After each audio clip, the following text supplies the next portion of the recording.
শকত ইমান ছাড়ব না কোরআন, মোদের শকত ইমান ছাড়ব না কোরআন, যদি যাই চলে যাক জান, যতই করেছি জুলুম বলে দিলাম ছাড়ব না হিন্দুস্তান।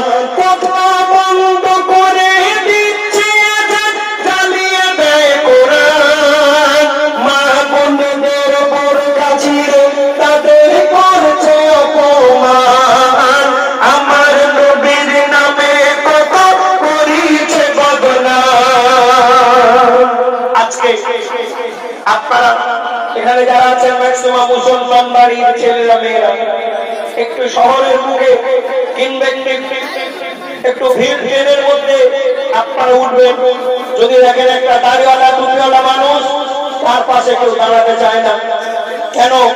দাড়িওয়ালা টুপিওয়ালা মানুষের গায়ে কি গন্ধ লেগে আছে?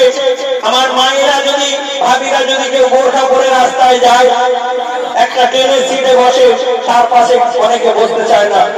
মুসলমানের গায়ে কি গন্ধ লেগে আছে? মুসলমানদের উপরে যে জুলুম হচ্ছে, এর জন্য আমাদের ভয় পাওয়ার কোনো কারণ নেই। কারণ আমার নবী হাদিসের মধ্যে বলে গেলেন, এমন একটা যুগ আসবে, এমন একটা সময় আসবে, শুধু মুসলমান বাড়ির ইমানদার মানুষেরা মার খাবে। তবে তারপরে কি ঘটবে শোনো, হচ্ছে ও গো আমার নবীর ভবিষ্যৎবাণী, আমার নবীর ভবিষ্যৎবাণী